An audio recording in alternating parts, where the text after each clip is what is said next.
Welcome to the Got Trauma Podcast with your hosts, Courtney K. and Monica Newland.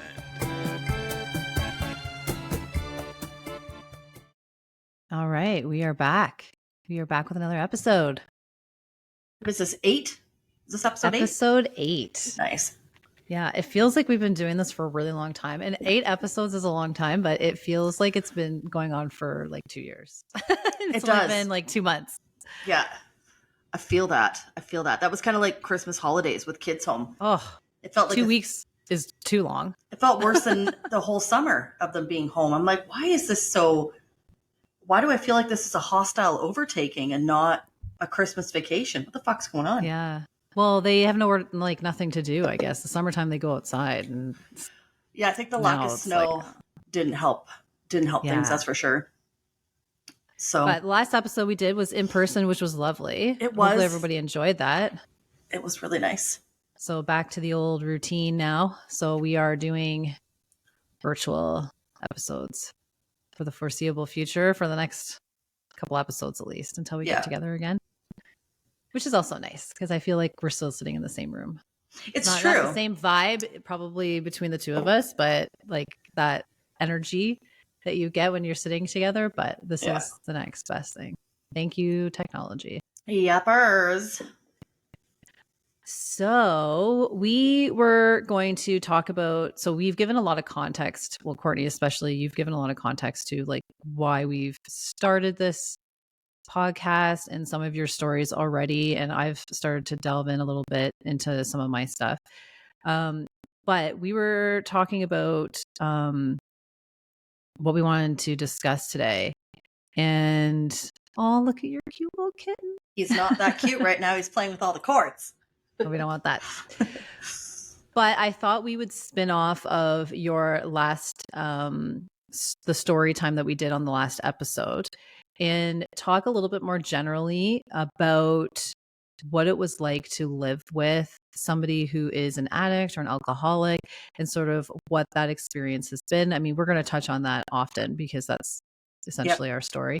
But just in a little bit more general terms of like what we saw and what, how we sort of came to the conclusion of, I mean, at a pretty young age that like something was a little bit off and a little bit different and the difference maybe between seeing friends' parents and what our parents were doing.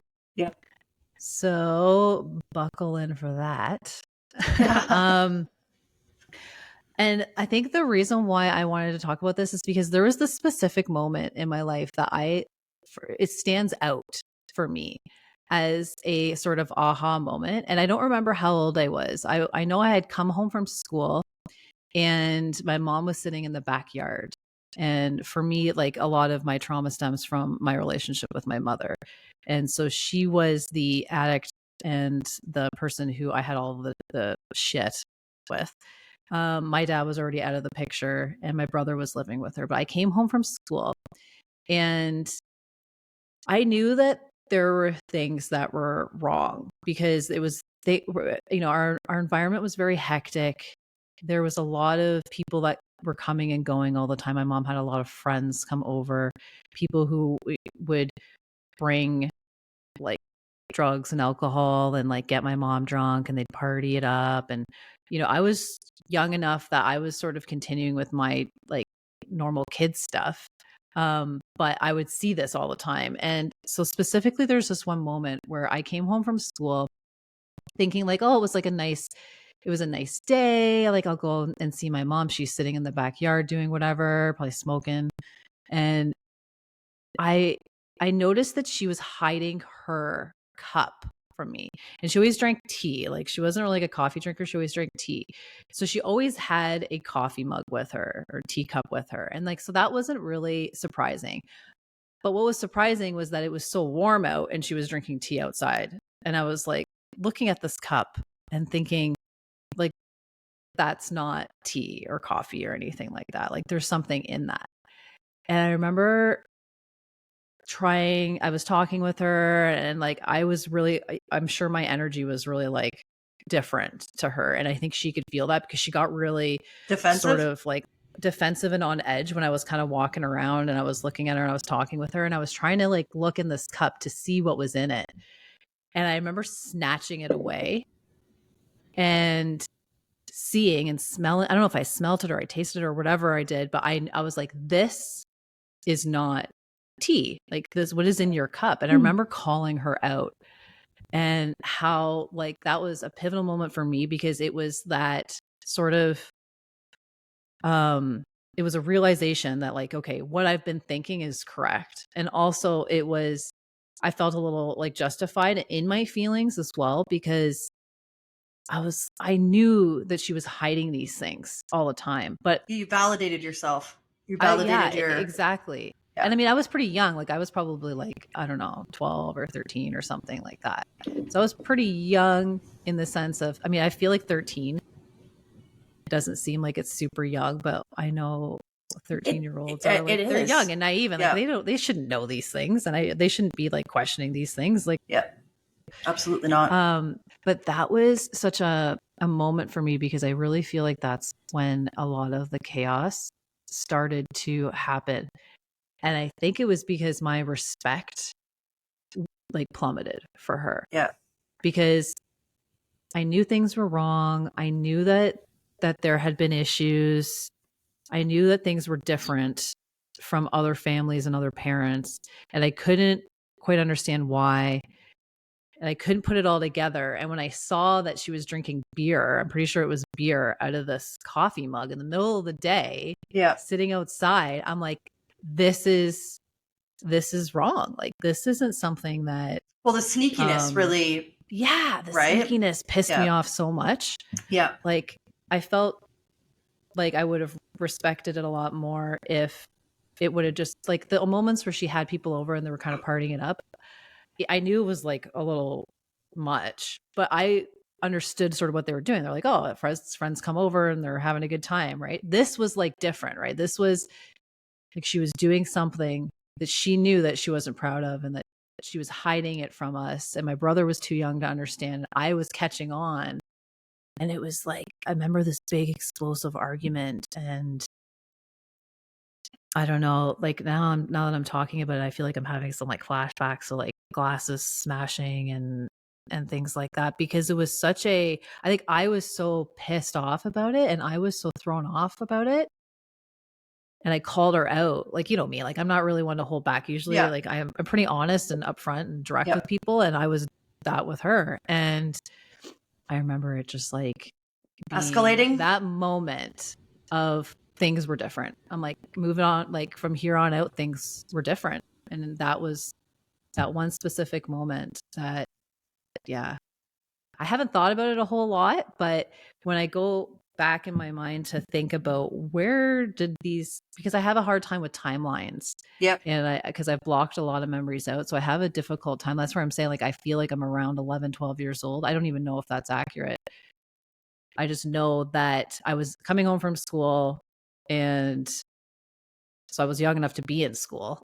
Yep. And that she wasn't being honest and I was able to call her out. So I had definitely the wherewithal to know that something was different, but just like, so yeah, going back to, the beginning of what I wanted to talk about today, which was sort of that realization of when you're living with somebody who's got these addictions, and what that sort of looks like and sort of those aha moments, because in that moment, I didn't feel like I had anybody to talk to about it. I didn't feel like anybody would understand or know even what I'm talking about. So I didn't say anything to people. Like I didn't talk about this. I just had these outbursts with her on a regular basis.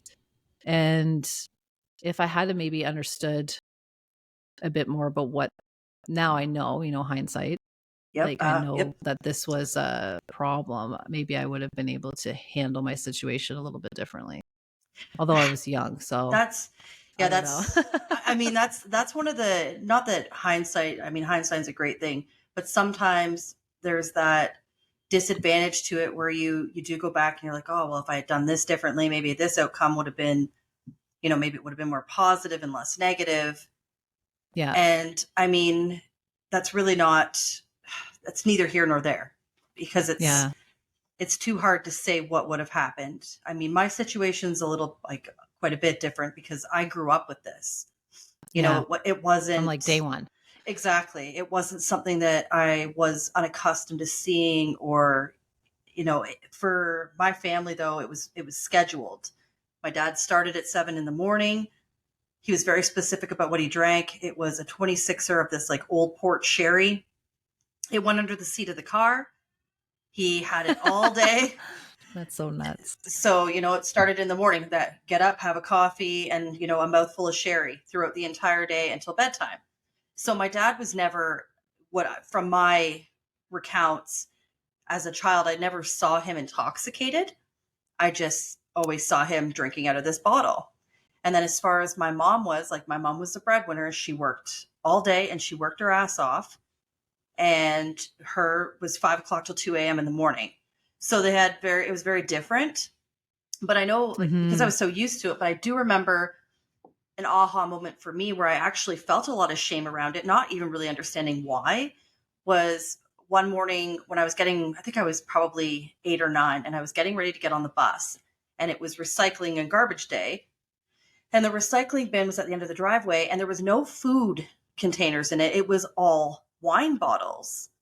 And there were 2 of them full of wine bottles. And I remember being so embarrassed that I went and waited for the bus on the other side of the road. Oh, wow. Because I didn't want to be associated with these recycling bins.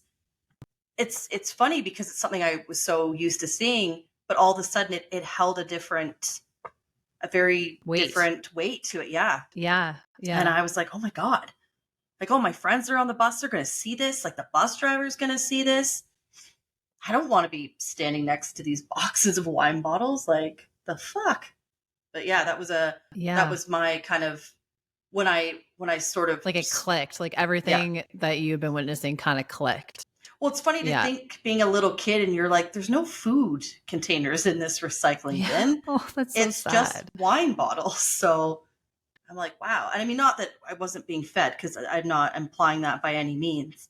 Like, that wasn't a thing, but just that like, this is how much we drink in a matter. And I mean, like, this is when recycling was weekly at the time. So like that's bad, you know? Yeah.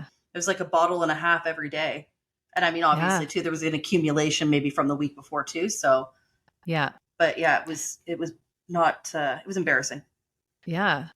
And I think there's a lot of times that people have these moments, but you ignore them. You ignore them for a long time. And then all of a sudden, I mean, at least it seems like it'll click, and then things sort of come into perspective. And because I know my father has shared with me too, when he had a moment of that like clarity as well. And he had there was a white wine bottle that always sat on top of our one cabinet, and it was white wine. Like, I don't know. There was always wine in it. I think I don't know why they had it. I'm not sure, but I just remember this bottle is always sitting on top of our cabinet. And he started noticing that maybe it was for cooking, because he said that he noticed that every day he come back or he come home and there would be less and less and less in it. And he thought it was me, again, being around, like, you know, that 12-ish maybe years old. Like, he thought that I was the one drinking out of it.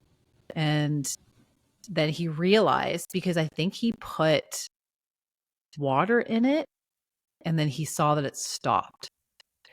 And he had that sort of aha moment that like something is wrong here. And I mean, you know, unfortunately my parents, well, I mean, they split up and, you know, they had their own shit. Right. But those like moments that come about, and I didn't know about that for the longest time. Like, I didn't know about this problem. I didn't know that she had a problem for a long time. I didn't know that he had thought that I was to blame for this. But when you have those like moments of clarity around what the situation is, it's sad, you know, because you don't want it to be, you so desperately don't want it to be that. And then I had that moment of clarity, or I had that aha moment of like, this is what this is. This is the reason why things you've are been starting feeling to uncomfortable. Yeah. They're starting to unravel. Yeah. And it's a sad feeling because of that reality check, even at a young age, like, I mean, you're talking about you're getting on the school bus. Like Yeah. that's, a young age to recognize these things. And, like Well, to my feel heart goes that out to in, anybody who's going, exactly. Yeah. through that sort of stuff, because it's awful. It Well, truly is. the Like, humility of it, and it's not your humiliation, but you feel it's going to reflect on you. You're going to be like, oh, that's the kid of a well, bunch of alcoholics. And you're like, oh. and that was to my point. Like, my dad thought it was me. I'm like, no, this is this is a bigger problem, the family problem. But so you're saying that your dad was pretty obvious, like what he wasn't holding back like through his drinking through the day, like Well, you I knew that was mean, happening from the early hours of the day. I think it's You funny saw this? how, oh yeah, I think it's funny though how like my dad was always this person that he thought he was being so covert with his alcoholism, but he wasn't. It was blatantly. Yeah. First of all, you could smell. He didn't even try to cover his breath. Second of all, he's going out to his car 4 or 5 times a day to take a mouthful of this pretty much cooking sherry that he has under the seat of the car. But I mean, I grew up too with, we took every single back road Muskoka had to offer. My dad refused to drive on the highway, which I loved anyways, but it was always an excuse to pull over and pull a beer out of the trunk, or, pull the beer out from under the seat. I think a lot of kids in the 80s grew up with that. Like, and I mean, he never got intoxicated and drove, it was never, there was Like, he one didn't get, time like, wildly drunk and drive. there was only one time that happened, and it was really scary. And yeah, but other than that you were in the car. Like, you remember this? yes, I was in the car. He had done a job for somebody, and the person had given him a car to do the job. Giving him a car. Gave him a Pontiac Parisienne. So he had this giant boat of a vehicle and no plates on it. He wanted to drive it home, and him and the guy that he did the work for decided to drink a 26er of rye. But Dad's not a rye drinker, and for whatever reason, he decided that was a good idea. I don't know. But this is one of the first times that, I saw that level of, and again, I feel like it happened when I got to be a certain age, because he felt like I was old enough to handle, Yeah. this particular situation that was about to unravel. So anyways, it's time to go. And he's like, all right, get in the car. And he's all over the road. And it was really, really scary. And I think I was 13. I remember being 13 pretty prominently. And I said, Dad, like, maybe you should pull over and let me drive. And he's like, no, I've got this. I'm going to be okay. Like, we made it home, but it was fucking dicey. And, Oh, God.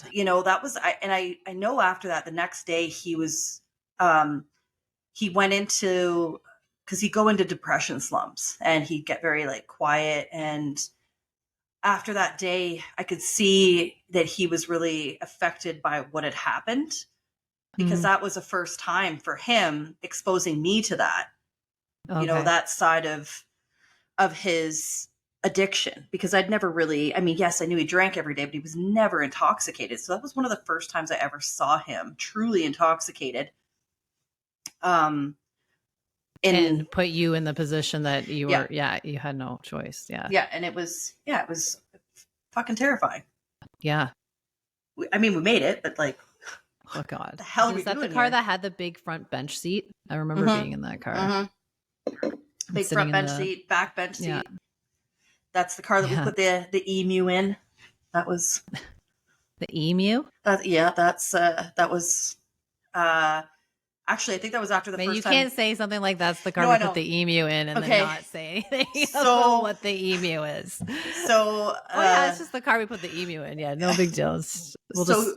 Just a quick little, it's actually very humorous. So years ago, a friend of mine had jumped off the roof of his house onto a trampoline, missed the trampoline, and broken his tibia, had to go to the hospital. His parents were away, and they had like a little farm with like pigs, and they had an emu, and sorry, 1 second, I'm just gonna ignore that. They had an emu and a bunch of other little stuff. Anyways, so I had said to my dad, we need to go and check on the animals. So he's like, okay, so we're driving down the road and there is this giant like ostrich bird running at the car. And my dad's like, God. he's like, is that a fucking ostrich? And I'm like, oh my God, that's the emu. We have to get it in the car. He's like, you can't get that fucking thing in the car. Are you nuts? I'm like, well, we have to. I got to get him home. So here, my friend and I are wrangling this emu into the back seat of the car, and we got I it in. briefly remember this story, but like, oh my God. Yeah, so we got it. Man, those things are massive. It was massive, and the best part is my dad had to drive with his face in the steering wheel because the thing kept coming around and like biting at the back of his head. And he's like, Courtney, if that thing fucking bites me, I'm gonna break its neck. I swear to God. And then best part is he pull in the driveway, and he's all like shaking and freaking out. We get the emu out, and everything's fine. Get it back in its pen. And the first thing he does, pulls out a bottle of whiskey from under the seat and takes a sip, like shaking. He's like, and you wonder why I drink? And I'm like, oh, come on. Like, do we actually, we don't pick up emus all the time. Like, give me a break. This isn't a regular. Yeah, this isn't a regular occurrence. You drink because you want that's to. That's not the whiskey bottle you were saving for in case the emu exactly. situation happens. This is the backup emu whiskey bottle I've got under the seat of the car for this. Oh my gosh. Yeah. That's funny. That was hilarious. I had a little comedy in there, but yeah, that was an interesting See, my mom didn't drive, so she brought all the danger into the house. Yeah. I mean, it is good that she didn't drive because like she never drove, like never ever drove. Like even when we lived near each other, like when we were kids, she didn't drive then even. And so we lived in town and grew up in town, and she was like, our house, I guess, was the party house, and people would come all the time. And like, she would, she'd just bring all of the partiers and the people with the stuff and into our home. Yeah. That's, which was shitty because when you come home, like, I mean, again, there was other instances where I would come home and I wouldn't, like, of course I wouldn't know who was in our house and what they were doing. And, God only knows, what they got into that day and who I was going to be exposed to. And that continued for a lot of years, and always different people too. Right. I experienced that myself. Like people who are at different phases of their life, who are in like their own garbage. And then they were like magnets for each other, and she'd bring them into our home. And my brother, he's 6 years younger than me. And he was like, I can't even imagine, because I know after I moved out, like I was 17 when I moved out the first time, like he was still there, and she was still bringing all these people, like drug addicts and drug dealers and people, like they thought that they would, and my mom was like a good looking woman, and all these men coming to get my mom drunk. And, God, I don't truly even know like what was happening, because I would just run upstairs and lock myself in my room. Right. My brother was always in upstairs too. Right. Thank God we had the upstairs of our house. But I mean, you were there, like our house was the party house, like even because that continued into like my high school years. And then my house became the party house for all of us, like all of me and my friends to come. And being right in town, like people would just stop by all the time. And like, it makes me kind of sick, like thinking about all the people and all the stuff, like everything that transpired. Like if the walls could talk, right? There's a reason for that saying. 100%. The walls could talk, like, but she never came clean about her problem, like ever. So, we're talking 20 something years of not ever admitting that there was an issue. So like that's where, in our last episode, you were talking a bit about your dad and the relationships and like what you saw. And your dad was always the honest, like he was always an honest parent with you, and he didn't hide the stuff, and he had, whether or not that was the right decision or not, it doesn't really matter. He was the one that he like would tell you sort of how it was for him. And even in your adulthood, like he wasn't hiding sort of his situation from you. No. And a really defining moment, and this just came to me, was when my dad had been admitted to the hospital, and I believe they'd put him on suicide watch. And I can't remember what instant that had come from, but anyways, they'd put him in a room with another guy, and this man had been diagnosed, like gone into the hospital not feeling well. They admitted him because he was having issues, and then they came in and they diagnosed him with some type of cancer, and it was aggressive.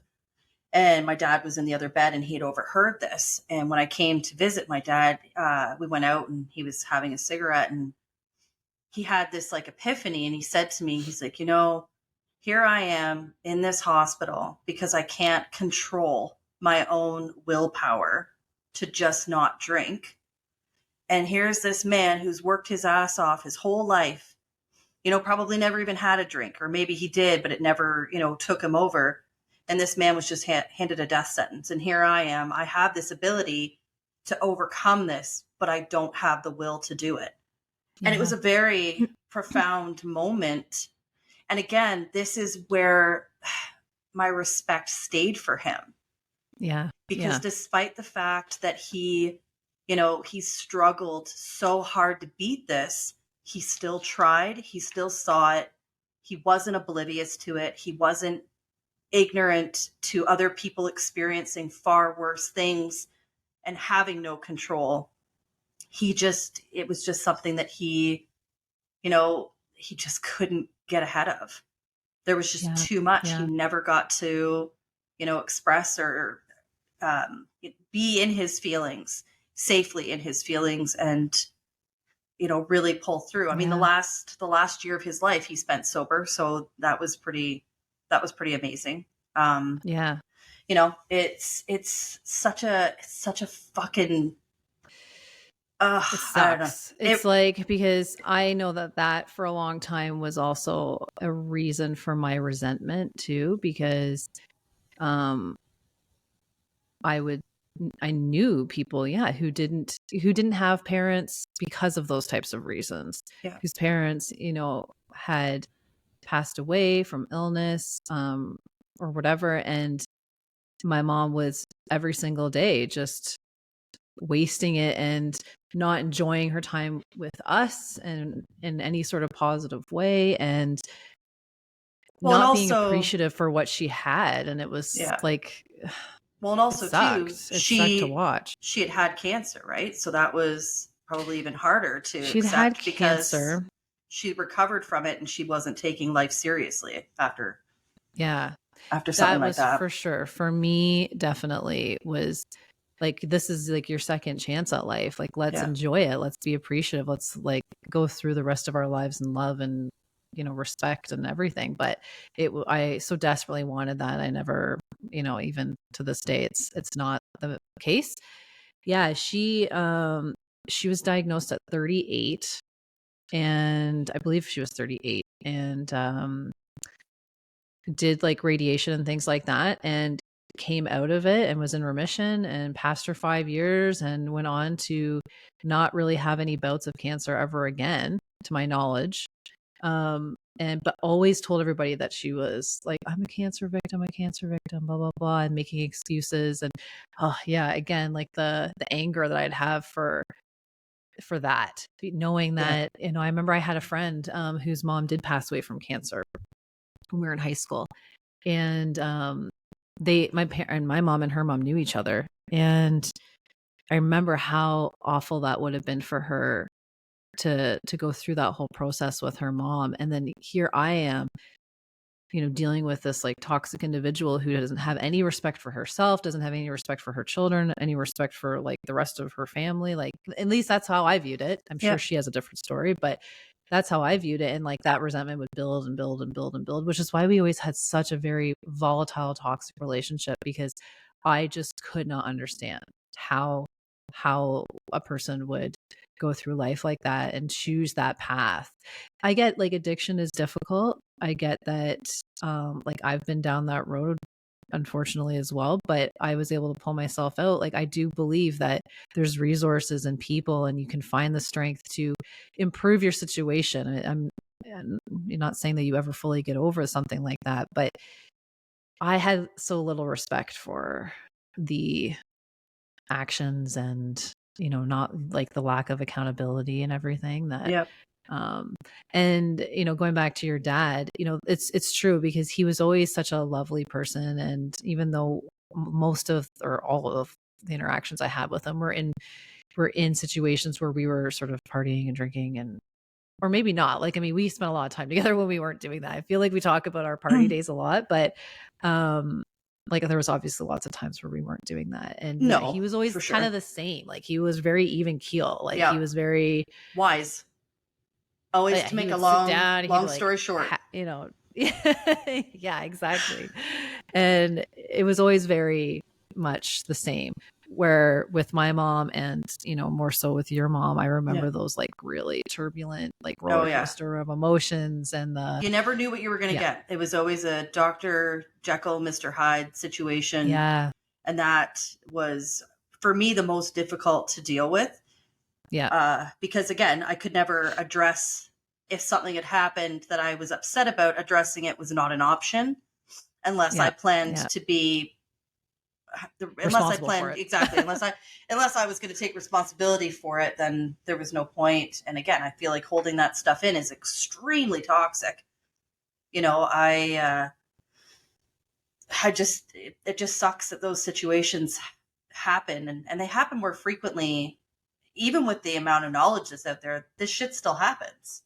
Oh yeah. It still happens. We still have a very broad society of people who just don't give a shit.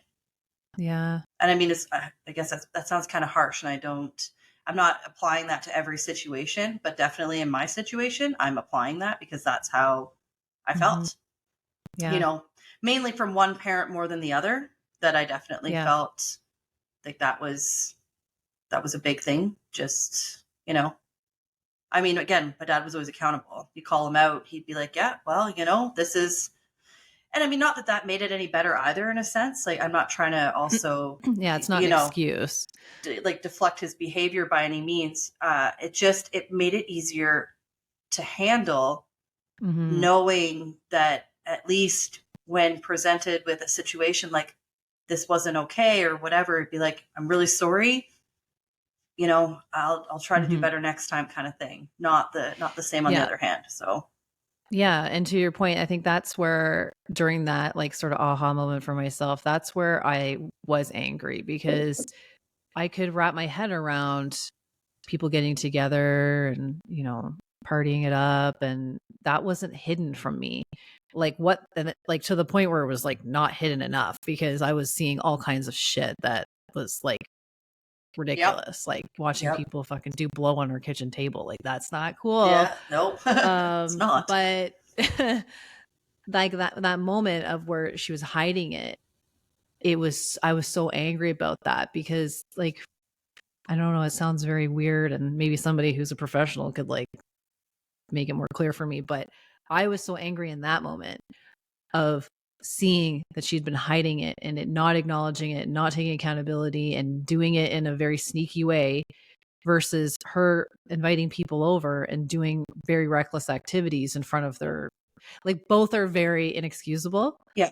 But I was so angry over one and the other one, it was just like, wow, that's like, it's like that repeated, like, so we both have complex post-traumatic stress disorder. That's like where when you have been exposed to something so many times, they're like not huge moments of like a big traumatic event. It's like little like, like you're just being like slowly knocked down repeatedly. So like those moments of like being exposed to like those dangerous and reckless activities didn't seem so dramatic because it was so frequent and like not, massive, where that moment of seeing her be sneaky and hiding it and me calling her out, it turned into this big volatile situation. That to me stands out as a very traumatic event because of how it all was presented there's and so what many, was actually happening. So many factors to it too. It affects your emotional, it affects your physical, it affects all these things in that moment. And when you can't release it or deal with it, then you're holding on to it, and then it just gets stored somewhere. And then later on, there's a trigger. And I blew up. Yeah. I exploded. Like I definitely did. And And probably because it was all these little moments, like you're saying, built up, built up, built up. And I didn't know how to, my little brain at that age or whatever, I didn't, even if you're older, but I mean, I was younger. Yeah. So I didn't know how to comprehend exactly what was happening, and I couldn't understand it. And I didn't know why. Like, from a child's point of view, an adult drinking a beer is not like, it's not illegal or anything. Like, No. it's like, why didn't you just drink a fucking beer? Like, I don't understand it. Why did you have to be sneaking around and making it like a big fucking thing? Yeah. And hiding it, like you are doing it in a bad way. Like, I don't know. It's exactly. It's hiding the addiction portion of it. Yeah, exactly. Right. It's not, that was the aha moment. This is not just, this isn't just having drinks. This is something more, there's something more sinister at work. And my mom could be like that too sometimes. More so in the past, like I'd say 10 years, that, I would find like glasses of wine in random places, like under a sink or, oh, really? Yeah. Or like a box of wine in the bathtub. And I believe that was a part of that was, because I laugh. I'm sorry. That's not a funny matter for me to laugh at. It's just like a box of wine in the bathtub. Like, who's not going to fucking notice that? Well, exactly. I never really understood that. I know that when she was with my stepdad, who was an amazing, amazing man. And I mean, like they got married. They met shortly after my mom had broken up with her boyfriend that I talked about in the very last episode. And they got together, and they were together for 14 or 15 years, and fucking love this man. Salt of the earth. He was lovely. He was. We butted heads, but at the end of the day, he was. Well, family usually does. Well, exactly. He was an amazing man, but he struggled with the addiction part a lot. And unfortunately, he didn't really know enough about it to, it made him angry more than it incited him to try and find a way to help her. So, because she would get very intoxicated and sometimes hurt herself. And it was, it was scary for him. And so she got into the habit because he had said something a few times, and a few times they had taken breaks, blah, blah, blah. And so she started kind of hiding the depth of it by, I just got a bottle of wine. Meanwhile, I have a box of wine. And mainly in that bathroom, he never used that washroom. So there was a little shower in the other bathroom that he used. So he was never really in that space. So that was sort of her space to sorry, my dog's going to bark for a minute because I think someone's here. But yeah, so that, I mean, and it's weird because when they are hiding it, that, in my opinion, again, I'm not a professional, but they have obviously realized that they've had a problem, because why would you need to do the hiding, right? Like, this is where, if you are living with somebody or you're watching this, like, there's got to be that moment for them where they made the decision to start being like sneaky about it, and then they hide. And no, you don't think that it's they have that moment? Oh no, I do think that there is a level of shame that comes with it, for sure. Shame, yeah. I feel, and this is just my personal opinion on how I sort of saw things evolve, I feel like it was her way of just not having to deal with the repercussions of getting caught. So it was more or less hiding it so that she could still deal with, medicate herself. That's how I'll refer to it. Medicate herself the way she needed to, without having to feel the guilt and shame of, if he were to find it and say something. I think that was more or less like, there is obviously, I can't say that she identified that there was a problem, because anytime, we try to discuss it, it was never, I don't have a problem. I do this. Right. I work very hard, and I appreciate that. But I mean, most people aren't getting, blackout drunk 7 nights a week, right? 365 days of the year, because they work hard. Right. Like, you're not, falling and See, hurting for my yourself. mom who didn't work, it was that she had cancer, like you mentioned earlier. Oh, I'm a cancer survivor. You It's- don't know what my life has been like, blah, blah, It's blah. the victim mode, And, you know, right? I don't. We don't know what their life was like, you know, before us and No. what they're, you know, fighting internally and battling internally, right? No, and I don't. But there's, you know, everybody has stuff they got to work through. And, Well, when you don't yeah. work through it, this is sometimes how things can manifest. And it's Yeah, difficult to that's- watch a loved one. Exactly. And that's where I feel like that's where my resentment really resided, was in the fact that I had to realize this stuff. I had to become accountable for my actions. I had to become accountable for my triggers. I had to become accountable for all the things that were said and done to me that were not validated. I had to own those things and I had to work through them. Whereas you see this person who, you know, yes, you've had some awful things have happened to you, but what the fuck have you done to move through it? Right. You know, right. I had to sit in that. It wasn't easy for me. And if things like that happen to you, would you not want that not to happen to your children? Because that's how I feel as a parent now. Yeah. Yeah. You know, 100%. I don't want those things for my kids. And yeah. I mean, not that I'm not going to fuck up here and there, because I'm human. Yeah. And, you know, I expect my kids to hold me accountable. And I need to be held. I got to hold me accountable. Yeah. You know, because you're the one. Yeah. You've got to change your situation. You got to change your, you know, perspective and make those healthy adjustments. It is easy to fall into like the crutches of, oh, well, you don't know what my life has been like, and use that as an excuse. I mean, at least it seems like that's easy. Oh, I've been like that. I've played that victim role myself. I have you know, too. Yeah. Oh, you don't know, and excuse certain behaviors because of it. But that's just a fucking cop out, is what it is. Yeah. In my opinion. So that's how I feel about it. I get a little angry about it because it really does. It stirs me up a little, just because I know how hard I've had to work through things. Yeah. And how not easy it's been. And how unpleasant it is. Yeah. Well, and I mean, the times that I've honestly just wanted to, you know, and I'm going to be just like, trigger warning, I'm going to talk about suicide, but that I've wanted to just not be here anymore. Yeah, absolutely. Because the work has been that hard at times. I've just been like, no, I don't want to do this anymore. Like, I'm worthless. I'm worthless. I'm not good to anybody. I'm a broken human. Nobody deserves to be around this. Yeah. But you keep pushing through. So, and to your point of that, you know, going through life, you feel like you have been constantly having to deal with stuff.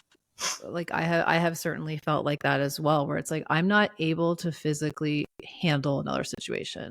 Like I am tired. Like if this is going to keep happening to me, like these crazy, you know, events, or if this person's going to constantly come at me and take me down, like it's been very difficult to be like, no, it is worth it to keep fighting, because you feel like maybe this isn't worth it. Maybe I should just give in to what has been trying to take me down or take me out, and I'll just do it myself, and just everyone would be that much, you know, this situation would be done with, and everyone could just be, you know, better off. Yeah. You know, and it's awful. It is. Like I can't even, you know, how awful it is for people who love you. Yeah, exactly. Who hear you talk like that, right? Yeah. Yeah. But when you put in the work, and absolutely. you know, I guess you educate yourself and you value, you know, how you feel, like you validate to yourself that these are emotions that are okay to process, and it's okay to have that resentment or that anger. It's okay to feel angry about the situations that have happened. It's okay to visit them, just don't live in them. Yeah, because that is almost a needed thing to get that progress, to make that progress, because when you sit in that uncomfortableness and you reflect on what it is that truly matters, and you begin to realize that these things are things that have happened, but it isn't your whole life anymore. Because you know, like you and me, like we have made decisions that to remove ourselves from that, to, unfortunately, you know, in both of our cases with our mothers, like we've cut off that relationship Yep. So that we are in a better spot. You know, we've Yep. changed our environment, we've changed our situation, and then you can reflect on yourself and have that internal conversation about, you know, loving it comes back, I think, to like a lot of self-love and realizing that you don't need this person who's been trying to hurt you for whatever reason to define your life moving forward, that you can have that self-love from yourself. You know, you can surround yourself with other people who love you, because it's just this one person who's being so fucked up, but there's all these other beautiful people in your life that, you know, you tend to overlook in those moments. You forget about. Absolutely. I also think too, like for a very long time, I had this in my head that, well, this is my mom. I have to make this work. You know, this person gave birth to me. I owe this to them to make this work. But again, I can't be accountable for your lack of accountability. So I can't own that and fix this relationship. And then, you know, fix the other stuff that's happening in this relationship by you just not wanting to try and see your side of things, your dark side of things. Yeah. So I'm the one holding the torch here, doing all the work. And then it was that epiphany, like, it doesn't matter if it's your mom. It matters that this is toxic. It matters that this is taking you down. Yeah. And it doesn't mean you don't love her. And it doesn't mean that you don't reflect on good memories and that you think this is a horrible, terrible person. It just means if they can't be accountable, then you can't show up for them because they can't show up for you. So, you know, it's just severing that line. And being okay to like let that go. Exactly. Which takes so long, and it's really hard, and it's a very difficult decision to make, but I had to do that too. Yeah. Just let it go and But take your time letting it go, you know? Take your time letting it go and not putting so much, like that was the biggest thing for me was I'm like, okay, I've done this. Now I should be over it. Now I shouldn't think about her. Now I shouldn't care about her. And that's bullshit. I'm not going to not care about this person. You know, they did bring me into the world, but unfortunately I just can't have them in my life. And it sucks. It's a sad situation for sure. But because you know, if the bad is outweighing the good, then exactly. It's, you know, a decision that has to be made, right? 100%. Yeah. So for me, that was really hard too, because I had, I felt like there was a point in my life that things were really good. Like, you know, if there was the beginning of my life, like I was like, my parents are good, beautiful family. You know, I remember her being a good mother. And then it was like my world changed, and I had to be okay with, I do have some good memories, and now those bad memories or the bad moments are outweighing the good. And I had to let go of all of that, because I had to recognize that she was a different person now. Like, I mean, your situation's a little different, but even in more recent years, now that you don't have the communication, like you had to let it go of, I can have those good memories. I can be okay with the fact that that was a person, you know, who was a positive influence in my life at one point. Now she's not. To me, they're two different people. I can let go of the person that she is now. So I had to have that conversation a lot with myself, like constantly. And then also with other family members, you know, I had to say, that is a different person now. Like this is this person that you're talking about right now isn't the same person from 15 years ago. She's just not the same person anymore. And that, sadly, with addiction and things like that, tends to happen. Person who is, you know, before and then after, or, you know, like in your case with your mom, in more recent years, the bad was starting to outweigh the good. Doesn't mean that you don't want to still remember the good times. It's just, have to make the decision if the bad is outweighing the good, I guess, is the message there. Exactly. And also too, for me, you know, lots of times I've thought about, okay, like maybe we could have maybe now I'm at this point in my healing where I could reconnect, but deep down I know I'm not at that point. Yeah. deep down, I know that as much as I would love to go into it and expect this, beautiful reunite, mother-daughter, it's not real. And Well, especially if she's not there, right? Because no, you're thinking, oh, maybe I could be, but if she's not, that's where people have interventions and they go to rehab and they do these things, because then they can, like, I guess the hope is that they come out of that, they've had this like realization, epiphany that they can change their life. Yeah. And then, sometimes that works, sometimes that doesn't work. But if, like, for my experience with my mother, she's never acknowledged the fact that there's been any issues ever, like nothing. Yep. So it was like, okay, well, I can't Same hold boat. on to that, because even though we wanted that to be the case, okay, well, she could just admit it and go to rehab and, realize that we all love her, then she'll come out and we'll be able to live this beautiful life. And we held on to that for a long time. Yeah. Sadly, that's not the case, which is why I'm making a podcast. Yeah. About what we've learned along the way. The mother wound, the deep, deep mother wound. Yeah. Maybe we'll make that our next episode. If you guys want to hear more. Mother wound. Yeah.